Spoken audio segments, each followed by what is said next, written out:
rồi. Ê, nàng cày là hu chả hết nọ. Nàng cài giờ chỉ có nụ cái đây nó xưa mà.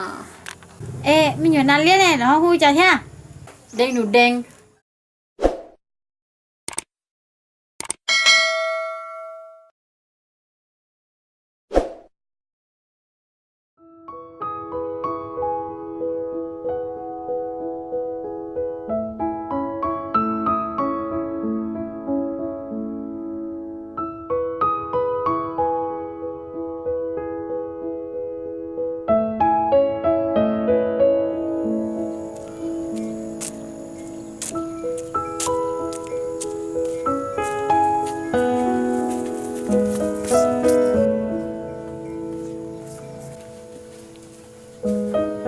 Nhớ xưa lọ.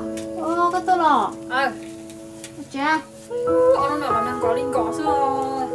Dạ mà. Tôi đây rồi.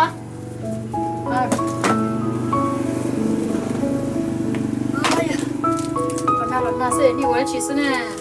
Ô, ông nào là nàng thầu chê. Chụp bóng mắt chỉ nhau chế ra. Hôm nay tôi sẽ nên là lần nào thầu tôi chỉ lấy sẽ nên rồi. Dạ mà, ông mà tôi lố nàng thành cho liều. Ê, nói thấy không cần ăn trong nó lời chứ có muốn có chụp đó rồi. Dạ, đã chủ hồ mới chỉ lũ tay cái đó. Lúc nào thiên thì rồng mà một đợt không ná. Nhưng nó tôi chỉ to hay là. Thôi có em đợt bây giờ nó mua cái chụp đó để bún là bớt tư nó ho. Đúng chứ hay giờ nó chơi bù xuống nó thế nào. Lý nó nè. Lỡ trời thì tôi chỉ to lúc hay nè. Cũng cho nó trời thăm mát xa xưa nè. Thăm mát đà xưa nè. Tôi chỉ cho hay nè. Đó mà là cho hay giờ hay Thôi.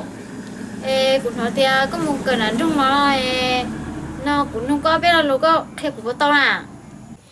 Tao mà. Có nhiều xa cỡ lo tư mà. Hay lo chứ. Thôi. Ê, nó luôn là hồi tiền là chuồn này luôn lo hay cho nó. Nà chua chê. Hả chứ ai tiền nụ chữ nó xưa mà. Hả? Hồi nụ chư nó. Nụ chữ à. Nụ chư nó. Ô lò. Ê, nàng cày là hu chả hết nọ. Nàng cài giờ chỉ có nụ cái đây nó xưa mà. Ê, mình nhớ nàng liếc này là hu chả thế. Đây nụ đen. Ê, đi đây nè, hu chả nó. Mà tên nam. Đi yên nè. Mà tên khủng. Ê, tao rồi yên nè. Mà lăng cái thả nó xưa mà. Ê thôi, nuôi cho nó tả của chính nó trời ơi, giờ sẽ khổ sao? Ê, nó chỉ cho hu chả nó. Hú phỏ quay nó xưa mà. Thôi, ê, nhỉ chó này. Mẹ quay. Đúng không bố môn nhỉ chớ mà. Nó không chỉ một lần đầu tiên nhỉ chó nó rồi. Nhiều cả rồi. Ê, lần đầu tiên chính không tơ này, hu chả thế. Mà tin lệ xưa mà thôi.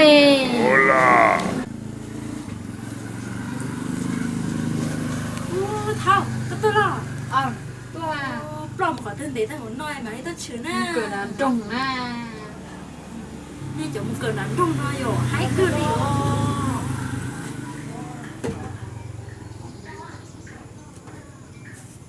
Tôi rồi nó nét thả ra, nét thả chứ nè.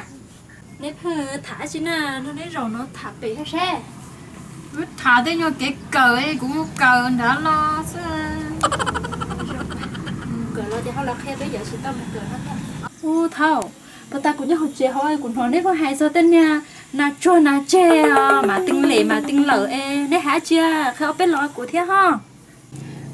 Khi tao cơ mà. Sẽ xa cờ đã truy xứ mà. Thôi của tiên à, giờ tiên là chế thổi nông ớt lò sao?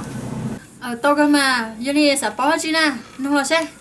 Thôi, em cũng mua cần đó đó, em cũng chỉ có như thế hay của tôi cũng mua ra nhung quan này, nhung quan giá trị đó mà. Lần tới sư. Lần tới chơi hả chứ hay đi à. Dùng chế nó sư mà. Bây giờ nè, bây giờ này là họ còn ngay dùng chế này, dùng chế giá trị thế mà. Hả đi tao nó. Chơi đi cục bó mà. Nhung quan nó mà. Rồi chủ yếu dùng chế sư. Mua đi thế à? Thảo, cho nên này lo luôn hay thì máy thủ khéo nó nè, luôn muốn họ hay đi trả thế nữa. Quan đông chuẩn nhé nó thôi. nên đông một số lên nhẹ thế chứ chỉ ta mua yo ba số nhẹ liền bé chỉ mua lon đông được tên số nhẹ sao mô ui yo thế mà yo để trong này có hai tiền à chị là cũng bóng mà cho nên tới ô chỉ nào mà bé chỉnh chùa bé giờ ba số nhẹ bé chỉ mua lon đông một số tên nhẹ đâu theo yo ô tao lim lo con này đâu rồi xem lo số bao lo luôn nó để bé chỗ không nó chỉ bao bé giờ nhẹ thứ đất đa theo đút đôi rồi ôi yo chị ta kịp bé một lon đông xuân hiến sao như thế nè ôn đó mà đó xí mà cô sao để cho con bị bé thế cho chưa cá nè ê ta kia tiền nếu một lọ nó chơi nếu lọ nó phước cũ thế nè yo cơ con mình mà chưa cá cho lời cho chuẩn nhẹ mà oppa từ sao cho dễ yo chỉ ta xí chua á chỉ bao nhiêu ta kia bé một lon kia bé xưa chỉ để nhưng mà kia sao ôi như thế chị cũng tuần đề thế cũng muốn chế nè muốn chế ta kia nếu muốn lon đông nó chế nếu không phụ theo con đó mà chị cũng mua cơ ờ ta kia tuần rồi bên chị thằng mua lọ tôm tôm là chuẩn nhẹ cái to quá cái to của mà tôi nè lên đó mà đây xin đi đua ô không sao mua đã cái là rồi nó thả mấy chị nó mà mua chế không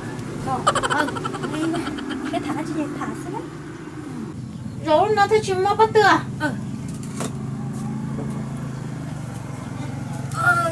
rồi nhua sợ nhua thầu của này do cơ mà ô thầu đi cho tàu cá nào mà một cơn nắng trong là mà cơn chỉ cơn rồi người yêu mà cho toàn đấy nhục không muốn cờ nó nông tới chỉ tôn đấy nó thế lo mà là chỉ muốn bao hoa đắt thun nữa ô trên nó muốn chuyện này ai bé muốn ôn liệt thì đa thì nó yo chắc lo bằng phân chụp lo thế trong lên đó do cơ thôi nhớ bé nói chỉ tôm mù mà bao hồn tén tén luôn chết đi là bắt tư thế nào nó nói sẽ mang mất chết bú sổ chết đã thế mà trên nó muốn chuyện này ai đã cho nó nhỏ dài thế thì đắt thun nữa thế nên đó sao thôi sao thán đâu có lo chỉ bao đúng lo thế cú xã tôi nông đúng lo chứ có lo chỉ bao gì cả liền chú mua chế ta kia nó to nét mà đi mua lo đông cho nó chuẩn nhé sao